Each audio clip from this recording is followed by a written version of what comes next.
السلام علیکم ورحمۃ اللہ وبرکاتہ۔ ان الحمد للہ نحمده ونستعینه ونستغفره ونؤمن به ونتوکل علیہ ونعوذ باللہ من شرور انفسنا ومن سیئات اعمالنا من يهده الله فلا مضل له ومن يضلله فلا هادي له وأشهد أن لا إله إلا الله وحده لا شريك له وأشهد أن محمدًا عبده ورسوله أما بعد فإن خير الحديث كتاب الله وخير الهدي هدي محمد صلى الله عليه وسلم وشر الأمور محدثاتها وكل محدثة بدعة وكل بدعة ضلالة وكل ضلالة في النار۔ اللهم صل على محمد وعلى آل محمد كما صليت على إبراهيم وعلى آل إبراهيم إنك حميد مجيد۔ اللهم بارك على محمد وعلى آل محمد كما باركت على إبراهيم وعلى آل إبراهيم إنك حميد مجيد۔ رب اشرح لي صدري ويسر لي أمري واحلل عقدة من لساني يفقهوا قولي۔ رب زدني علما رب زدني علما۔ أعوذ بالله من الشيطان الرجيم الذي خلق الموت والحياة ليبلوكم أيكم أحسن عملا۔ ومقام الآخر يا أيها الذين آمنوا لا تتبعوا خطوات الشيطان فإنه لكم عدو مبين۔ ہر قسم کی حمد و ثنا، تعریف، بزرگی، برتری اللہ تعالیٰ کی ذات اقدس کے لیے۔ درود و سلام سید الاولین والآخرین، امام الانبیاء و امام المرسلین حضرت محمد رسول اللہ صلی اللہ علیہ وآلہ وسلم کی ذات اقدس پر۔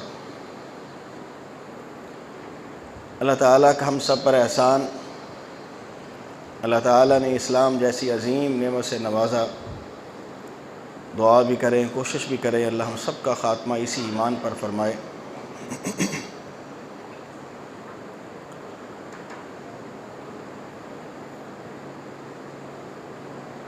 آغاز انسانیت سے جب اللہ تعالیٰ نے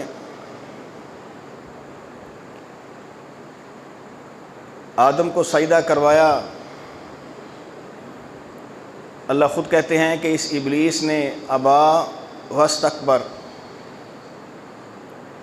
اللہ کے حکم کی عدولی کی اور تکبر کیا۔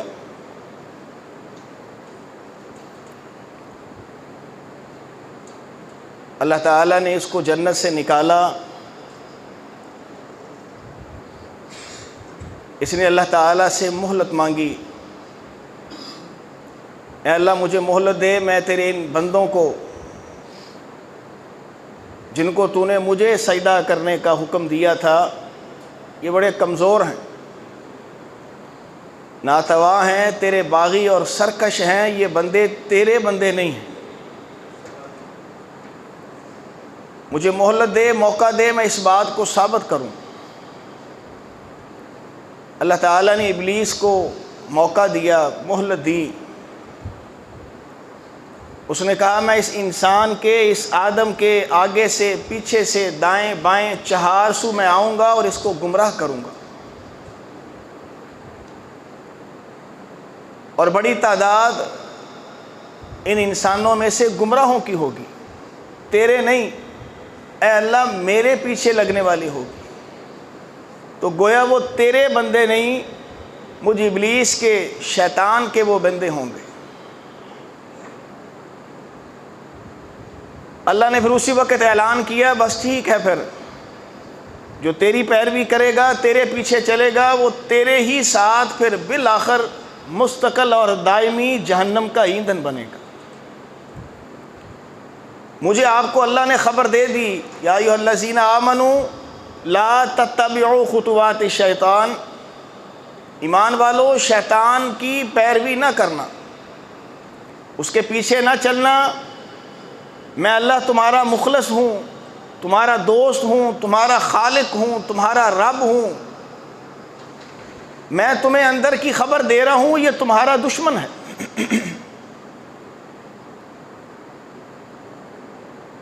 اس میں کوئی شک نہیں کہ آج میرے اور آپ کا جو سب سے بڑا مخلص ہے وہ صرف ایک ہے، وہ اللہ تعالیٰ ہے۔ سب سے بدقسمت ہے وہ انسان جو اللہ کو اپنا مخلص نہیں سمجھتا، اللہ کی ذات کو اپنا خیر خواہ نہیں سمجھتا۔ یہ اخلاص اور خیر خواہی کا ہی ثبوت تھا کہ اللہ تعالیٰ نے محمد رسول اللہ صلی اللہ علیہ وسلم کو نبی بنا کر بھیجا۔ میری آپ کی خوش قسمتی، خوش بختی کہ ہمیں ان کا امتی بنا دیا۔ اب پھر بھی میں اور آپ اللہ کی اس اخلاص کے باوجود شیطان کی، ابلیس کی پیروی کریں تو اللہ نے پھر اس کے نتائج اور رزلٹ بھی ہمیں بتلا دیے۔ ظہر الفساد فی البر والبحر بما کسبت ایدی الناس، اور دوسری جگہ کہا وَيَعْفُو عَنْ کثیر۔ اے ایمان والو، خشکی اور تری پر آنے والے یہ تمام فسادات، یہ خرابیاں، یہ تکالیف، یہ آزمائشیں تمہارے اپنے اعمال کے نتائج۔ ابھی تو یعفو عن کثیر، بڑی تمہاری غلطیوں کو میں معاف کر دیتا ہوں، تمہاری ہر غلطی پر پکڑنا شروع کر دوں تو تم ایک قدم نہ چل سکو۔ یہ اللہ تعالیٰ کی خاص رحمت ہے کہ اللہ تعالیٰ ہماری غلطیوں سے درگزر کرتا ہے اور چند غلطیوں کی سزا دے کر مجھے آپ کو متنبہ کرتا ہے کہ اپنے اعمال میں تبدیلی لے آؤ۔ اس لیے کہ جب قومیں تبدیلی لے آتی ہیں، اللہ ان کے ساتھ اپنے تعلق کو مضبوط، اور جب قومیں تبدیلی کے لیے تیار نہ ہوں، وَيَسْتَبْدِلْ قَوْمًا غَيْرَكُمْ، اللہ کہتے ہیں پھر ہم اس قوم کو ہی صفحہ ہستی سے مٹا دیتے۔ میں اور آپ دیکھتے ہیں سیلاب آتے ہیں، زلزلے آتے ہیں، ایسی ایسی عجیب اور نئے نام کے ساتھ بیماریاں ہمارے دائیں بائیں چہار سو آ رہی۔ سوچنے والی بات تو یہ تھی کہ یہ ساری جو کیفیات جس سے ہم کچھ سالوں سے گزر رہے ہیں، اس کی وجوہات کیا ہے؟ دانائی عقل مندی یہ تھی ان وجوہات کو ڈھونڈتے اور ڈھونڈ کر ان وجوہات کا سد باب کرتے، اس کا حل نکالتے، تاکہ آئندہ سے یہ زلزلے، یہ سیلاب، یہ قحط سالی، یہ مہنگائی، یہ بیماریاں، یہ برائیاں یہ نہ آتی۔ میری آپ کی بدقسمتی دیکھیے کہ اس طرف توجہ کسی نہ کی کہ اسباب کیا ہے۔ آج ہم دیکھتے ہیں کہ اسباب کیا ہیں جو ہمیں محمد رسول اللہ صلی اللہ علیہ وسلم نے بتلائے۔ نبی علیہ الصلوۃ والسلام نے صحابہ کو بتلایا تھا ایک وقت آئے گا عالم کفار اجتماعی طور پر اہل ایمان پر حملہ کریں گے، ان کو گھیریں گے، ان کو ماریں گے، ان کو رسوا کریں گے۔ صحابہ بڑے حیران کہ اللہ کے نبی کیا ہمارے اس وقت ایمان والے تعداد میں کم ہوں گے؟ کہا نہیں، تم سے کئی گنا زیادہ ہوں گے۔ ہاں، ان کے اندر ایک بیماری پیدا ہوگی، اس بیماری کی وجہ سے اللہ ان پر پھر کفار کو مسلط کر دے گا۔ کہا جی وہ بیماری کیا ہے؟ کہا الوہن۔ پوچھا جی وما الوہن، یہ وہن کیا ہے؟ فرمایا حب الدنیا و کراہیت الموت۔ جب میرے امتی کے اندر دنیا سے محبت کرنا اور موت سے ڈرنا، جہاد سے بھاگنا، قتال سے بھاگنا، مال دولت دنیا کی ہوس اس کے اندر آ جائے تو سمجھ لو یہ بیماری ان کے اندر آ گئی ہے، اور جب جس بھی علاقے قوم قبیلے کے اندر یہ بیماری آ گئی اللہ ذلت اور رسوائی ان کا مقدر بنا دے گا۔ نبی علیہ الصلوۃ والسلام نے دوسری حدیث میں فرمایا وَأَكْثَرُ الزِّنَا، جب بدکاری زنا عام ہو جائے، شراب عام ہو جائے، اللہ اور اس کے نبی کے احکامات کے مطابق فیصلے نہ ہوں تو فرمایا پھر تیاری کر لو، خسف ہوگا، زمین پھٹے گی، آسمان پھٹے گا، پہاڑ پھٹیں گے۔ مختلف قسم کے الفاظ کے ساتھ گویا نبی علیہ الصلوۃ والسلام نے اشارہ کیا، آسمان پھٹے گا، آسمان سے پانی بارش نازل ہوگی، ایسی بارش نازل ہوگی کسی کے قابو میں نہ آئے گی، زمین پھٹے گی، زمین سے پانی نکلے گا، کسی کے قابو نہ آئے گا، پہاڑ پھٹیں گے، زلزلے آئیں گے۔ یہ سب کچھ آنے کی وجوہات کیا ہیں؟ فرمایا یہ 2 چیزیں عام ہو جائیں گی، بلکہ 3 چیزیں عام ہوں گی۔ اکثر الزنا، زنا عام ہوگا، بدکاری عام ہوگی، آنکھ کا، زبان کا، ناک کا، کان کا، ہاتھ کا، جسم کا زنا کثرت عام ہوگا، برائی کو برائی نہ سمجھا جائے گا، شراب عام ہوگی، شراب کو برائی نہ سمجھا جائے گا، قرآن اور حدیث یہ سب بے معنی ہو جائیں گے، اس پر عمل کے لیے کوئی تیار نہ ہوگا، نہ کوئی دیندار، نہ کوئی عالم دین، نہ کوئی قاضی اس کتاب کے مطابق فیصلہ نہیں کرے گا تو یاد رکھنا اللہ تعالیٰ کی طرف سے پھر فتنے، آزمائشیں، عذاب آنے شروع ہو جائیں گے۔ تیسری حدیث میں نبی علیہ الصلوۃ والسلام نے فرمایا میری امت کے اندر سود عام ہو جائے گا، بے راہ روی عام ہوگی، اللہ پھر اس قوم کے اوپر قسم قسم کی بیماریوں کو مسلط کرے گا، وہ شکل عام ہوگی، خاص ہوگی، مگر ان بیماریوں کی وجہ سے، اللہ کے عذاب اور پکڑ کی وجہ سے اقوام مسلمان رات کو سوئے گا، صبح اٹھے گا، اللہ اس کی شکل بندر اور خنزیر جیسی بنا دے گا۔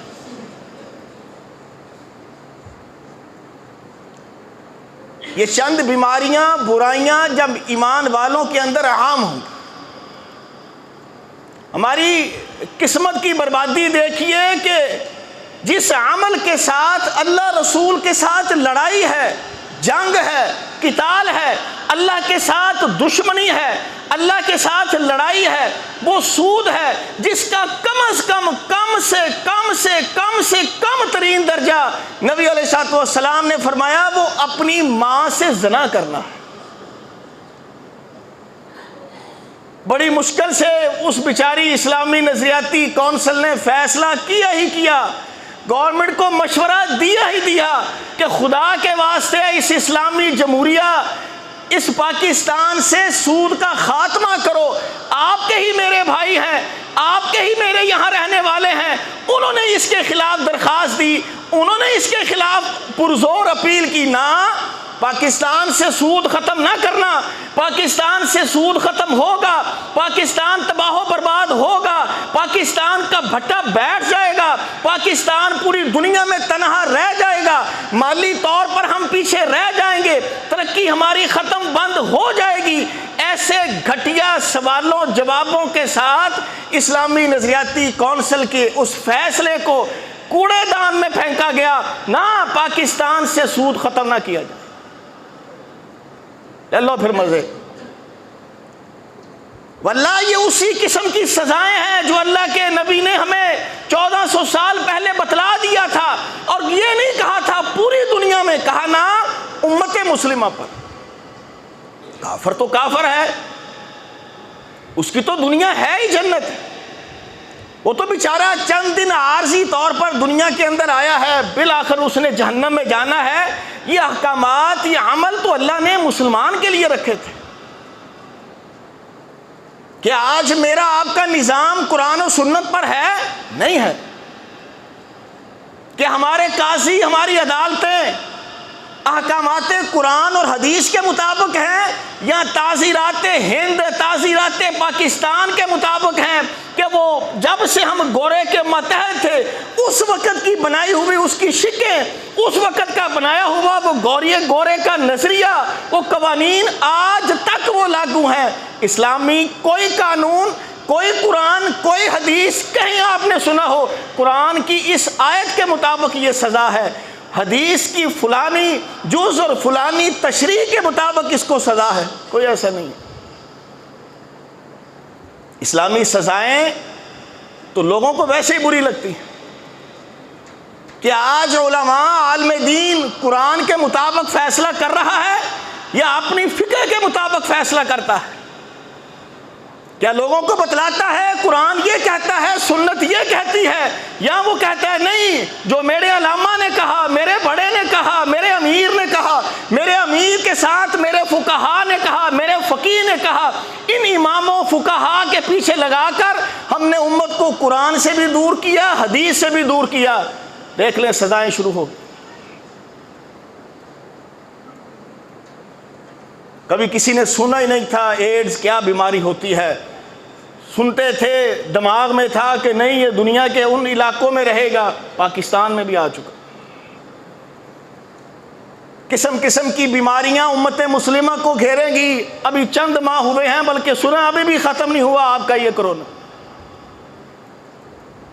سارا نظام چوپٹ ان بیماریوں سے، ان برائیوں سے، ہماری بدعملیوں سے ہمارے کان پر جوں تک نہ رینگ۔ وہی علاقے جو چند ماہ پہلے خشک سالی کی وجہ سے، قحط سالی کی وجہ سے بارشیں مانگ رہے تھے، بارشوں کی دعائیں کر رہے تھے، اللہ نے بارشیں نازل کی، پانی نازل کیا، اتنا پانی اتنا پانی اتنا پانی کہ لوگوں کے آدھے آدھے گھر پانی میں ڈوب گئے، مسجدیں آدھی آدھی پوری پوری پانی میں ڈوب گئی۔ مانگ رہے تھے اللہ کی رحمت، اللہ نے اسی رحمت کو عذاب بنا کر بھیجا اور پوچھا بتلاؤ اللہ کی بغاوت اور سرکشی سے باز آتے ہو کہ نہیں؟ ناراض نہ ہوئیے گا۔ ہم نے کہا نہیں، ہم نے کہا نہیں، یہ موسمیاتی تبدیلی ہے، اس سال بس بارشیں زیادہ ہو گئی ہیں۔ اس طرف ہماری توجہ گئی نہیں کہ نبی علیہ السلام نے پیش گوئی فرما دی تھی، فرمایا میری امت میں زنا عام ہوگا، میری امت میں شراب عام ہوگی، میری امت میں بے رہ روی عام ہوگی، بے لباسی عام ہوگی، گانا اور موسیقی عام ہوگا، امت مسلمہ کی روح کی غذا بن جائے گی۔ بن گئی۔ یہ ٹک ٹاک کے ذریعے، واٹس ایپ کے ذریعے، اس قسم کی مختلف چیزوں کے ذریعے دیکھ لیجئے، ایک ایک گھر کی بیٹی جو بیچاری بڑی پردے میں تھی، بڑی اپنے گھر میں تھی، ایسا ساری بیٹیوں کو ان چینلز نے ننگا کیا، ایسا باہر نکالا۔ ظاہری طور پر بچے ہیں، کوئی بات نہیں، ہوتا ہے، چلتا ہے، بیگ پہ موسیقی آ رہی ہے، بیگ پہ گانا آ رہا ہے، بچی اپنے لباس اور اپنے مخصوص اور ٹائٹ لباس کے ساتھ اپنے کلپ بنا رہی ہے، کلپ بنا کر پوری دنیا میں بھیج رہی ہے۔ کسی کو کوئی خبر نہیں کہ نبی علیہ السلام نے صحابیات کو کیا کہا تھا، امہات المومنین کو کیا کہا تھا۔ امہات المومنین نبی کی بیویاں، نبی کی بیویوں کو رب پابند کر رہا ہے۔ اے نبی کی بیویوں، صحابہ سے، عام بندہ نہیں، صحابہ سے بھی گفتگو کرنی ہے، پردے میں گفتگو کرنی ہے، پردے کے بغیر ان سے بھی گفتگو نہیں کرنی۔ آج امت مسلمہ کی 99% بچیوں کو ہم نے ویسے ہی ننگا کر دیا۔ ہمارا ذہن بنا دیا ہے موسمیاتی تبدیلی ہے۔ اللہ کی قسم موسمیاتی تبدیلی نہیں ہے۔ بما کسبت ایدی الناس، ہماری بد عملیوں کی سزائیں ہیں، جو ہم بو رہے ہیں وہی کاٹ رہے ہیں، اور اگر جو ہم بو رہے ہیں وہ کاٹ رہے ہیں، یہ بونا بند کریں گے، اعمال کے اندر تبدیلی لائیں گے، اللہ رحمتیں برسانا شروع کر دے گا۔ ورنہ ان بطش ربک لشدید، اللہ کی پکڑ بڑی سخت ہے۔ نبی علیہ السلام نے ایک اور حدیث میں فرمایا ایک وقت آئے گا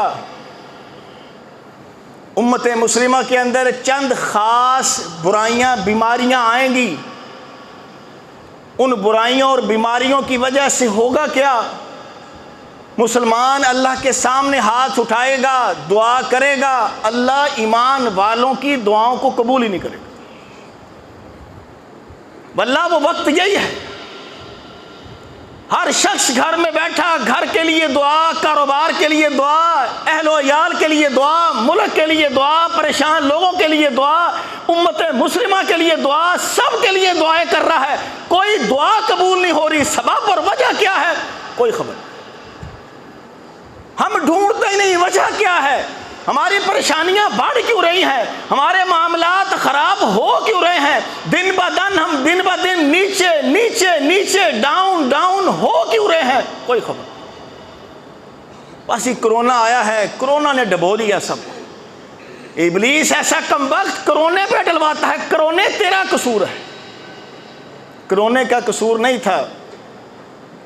نبی علیہ السلام نے والذی نفسی بیدی، یہ عرب کے لوگ قسم کا ایک لفظ ہے، نبی علیہ السلام نے قسم اٹھا کر کہا، اس ہستی کی قسم، یعنی اللہ کی قسم، اس ہستی کی قسم جس کے ہاتھ میں مجھ محمد علیہ السلام کی جان ہے، یہ ذہن میں رکھنا، جب تک تم لوگوں کو اچھائی کا حکم اور برائی سے روکنا جاری رکھو گے پھر تو ٹھیک ہے، اگر لوگوں کو برائی سے روکنا، اچھائی کی خبر دینا بند کر دو گے، اللہ تمہاری دعاؤں کو قبول کرنا بند کر دے گا۔ اب آپ اور میں دیکھیں کتنے ایسے لوگ ہیں جو لوگوں کو اچھی بات بتلاتے ہیں، لوگوں کی اصلاح کرتے ہیں، بھائی جھوٹ نہیں بولنا، بھائی بے ایمانی نہیں کرنی، بھائی ملاوٹ نہیں کرنی، بھائی دھوکہ نہیں دینا۔ ہم تو اتنے بے حس اور بے غیرت ہو چکے ہیں، ادھر بیچارے ہماری بہن بھائی پریشان ہیں، لوگوں نے چیزوں کا ریٹ بڑھا دی۔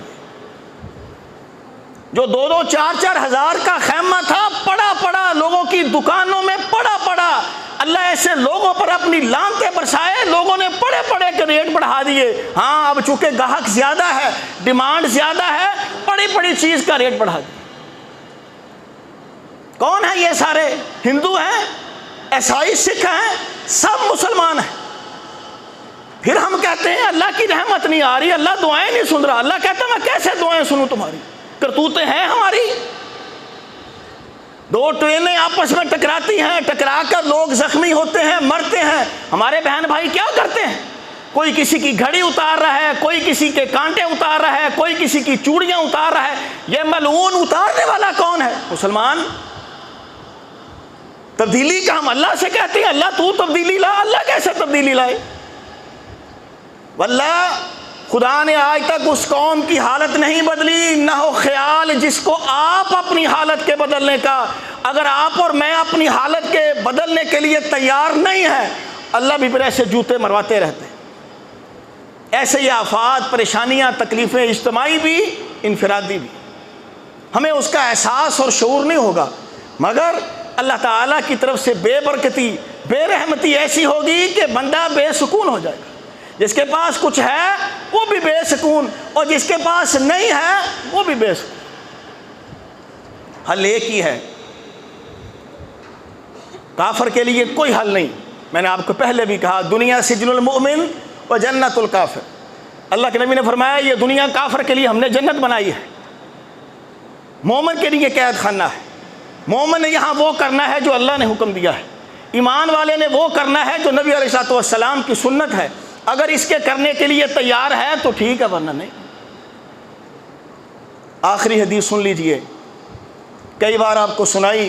نبی علیہ السلام نے فرمایا ایک بندہ اس دور کی تمثیل بیان کی، سواری پر بیٹھا ہے، بیت اللہ کی طرف جا رہا ہے، لمبے لمبے آپ کو پتہ ہے 2-2 6-6 8-8 ماہ 1-1 سال کے سفر ہیں، مٹی ہے، گرد آلود ہے، بیت اللہ میں پہنچ گیا ہے، بیت اللہ کا غلاف پکڑا ہے، یا ربی کی صدا لگا رہا ہے، اللہ سے معافی کا طلبگار ہے، گناہوں کی معافی مانگ رہا ہے، اللہ سے معافی کی طلبگاری کرتا ہے۔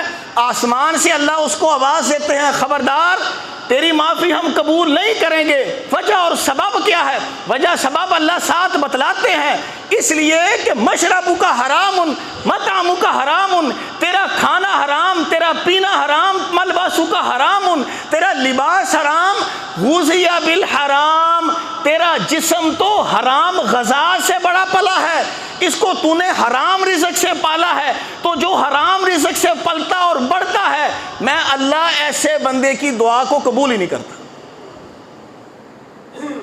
اس لیے ہماری دعائیں قبول نہیں ہو رہی کہ ہم دکانوں پر بیٹھ کر جھوٹ نہیں بولتے، جھوٹی قسم نہیں اٹھاتے، گاہک کو دھوکہ نہیں دیتے، گاہک کے ساتھ بے ایمانی نہیں کرتے، اپنے رزق کو حرام نہیں کرتے۔ تو جب رزق حرام ہے تو نبی علیہ الصلوۃ والسلام نے فرمایا ایک آدمی کے پاس 10 درم ہے، 10 درم میں سے 9 درم حلال کے، 9 درم رزق حلال کے، ایک درم صرف رزق حرام کا ہے۔ فرمایا وہ اتنا گندا اور منحوس ہے، وہ ایک درم اس 9 کو بھی حرام کر دیتا ہے۔